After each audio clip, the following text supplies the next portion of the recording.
A blessed day to everyone. Magandang araw. I'm Pastor Jomer Clemente, and I will be delivering a message on the second of the seven last words of Jesus Christ before he breathed his last breath.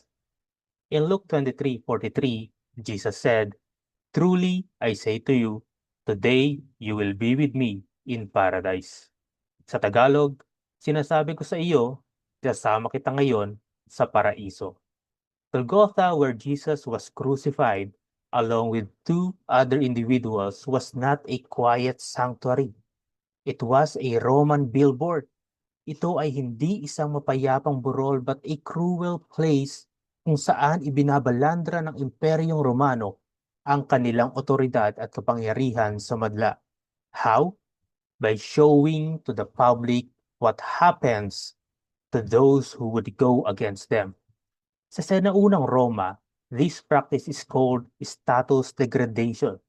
Sa pagpwesto kay Jesus, the one they labeled King of the Jews, sa pagitan ng dalawang kriminal, Pontius Pilate was creating a visual satire. Ipinapahayag niya sa Passover crowds, "Here is your Messiah, and here is his army." Ganito ang mangyayari sa inyo. This is the end of all who challenge the Pax Romana or the reign of the Roman Empire. Hindi lamang ito execution. Ito ay matindi at malinaw na visual na paalala and an operation designed to mock the very idea of a Jewish kingdom. Isang pangako na pinangahawakan ng mga Hudyo as they expect for their Savior. Before Jesus spoke the said word, nagsimula ang isang konversasyon sa pagitan ng dalawang kriminal na nakapako rin sa krus na nasa tabi ni Jesus. The first person adopts the logic of power. Tinutiya niya si Jesus saying, "Save yourself and us." He requests something functional. Malinaw na nais niyang makaranas ng isang pisikal na kaligtasan. He wants a visible miracle to validate Jesus' messianic identity. However, the second person displayed something different. He rebukes the first person and he admitted, "We are receiving what we deserve, but this man has done nothing wrong." In this moment, the penitent one becomes the only person in the passion narrative. Siya lang ang bukod-tanging naghayag ng pagdepensa kay Jesus. Jesus did not even defend himself. Kinikilala ng taong ito ang hatol sa kanya habang kinikilala rin niya ang mas mataas na paghatol ng tunay na hari. He stops looking for a way out of his death, unlike the first one. Ano ang ginawa niya? He starts looking for a way into the life of the king. With that, he asked Jesus, "Jesus, remember me when you come into your kingdom." It is a recognition of sovereignty. Tinawag niya siyang Jesus na nagpapakita ng kanyang pagkilala sa kabila ng kahihiyan, an act of startling intimacy amidst public shame. And in the ancient Near East, kapag ang isang tao ay nagsabi na siya ay alalahanin ng hari, they were asking for royal amnesty. He was essentially saying, inalis ng Roma ang aking ngalan sa mga taong nararapat na buhay, ngunit naniniwala ako na ikaw at ang iyong kaharian ay nakahihigit pa sa Roma. Kaya naman sa iyong paghahari, alalahanin mo ako. And Jesus responded, "Truly, I say to you, today you will be with me in paradise." Sinasabi ko sa iyo, isasama kita ngayon sa paraiso. In the original language, Jesus began his response with "Amen so legu." Amen soy legu. While translated as "truly I say to you," the use of amen at the beginning of a sentence is a signature of Jesus' unique authority.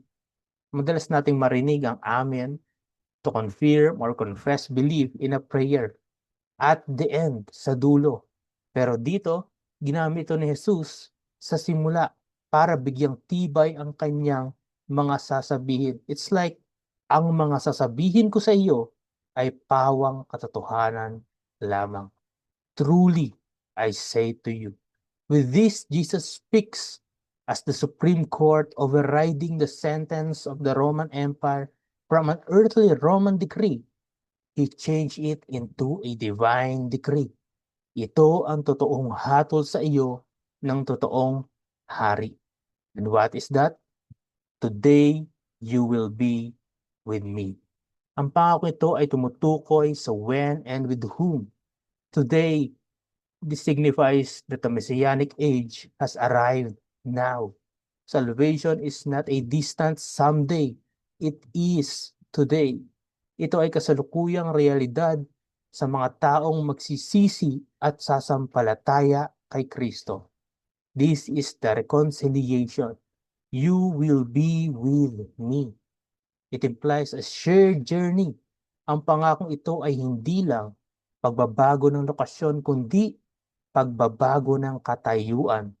The one who was once with the world is today with the Lord. Specifically, where? In paradise.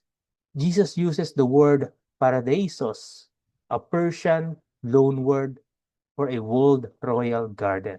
Ayon sa kasaysayan, ang mga tao lamang na may pabor sa hari ang maaring makapunta sa kanyang pribadong hardin. The king's private garden is one of the most exclusive places in all the kingdom. Sa paggamit ni Jesus ng terminong paraiso, he is announcing the reopening of Eden. The garden closed in Genesis 3 is being unlocked on a hill of execution. Ipinapahayag niya na bukas ngayon ang paraiso para sa mga taong manunumbalik sa Kanya. Golgotha became the site of a radical inward surrender. Jesus offers a hope and issues a decree. Truly, I say to you, you will be with me in paradise. The penitent man beside Jesus had no hands for works and no feet for a pilgrimage, sapagkat nakapako ang mga ito. But he gave the one thing he had left, a repentant heart yielded to the King. In the jurisdiction of Christ, that total surrender was enough to open the garden, the paradise for him. Brothers and sisters, the cross is where the King truly secures the promise, and his today grants immediate accessibility to meet our deepest desperation. Sa krus ng Kalbaryo, sa sakripisyo ni Jesucristo, binuksan niya ang tarangkahan ng hardin, ng paraiso, ng buhay na walang hanggan. Sa pagdanak ng kanyang dugo, tayo ay pinagpala ng pag-asang ito. And that is by the grace of the Father, by putting our faith in the redemptive work of Christ and experiencing the new birth through the Holy Spirit. Again, the second word of Jesus in Luke 23:43. Truly, I say to you, today you will be with me in paradise. Sa Tagalog, sinasabi ko sa iyo, isasama kita ngayon sa paraiso.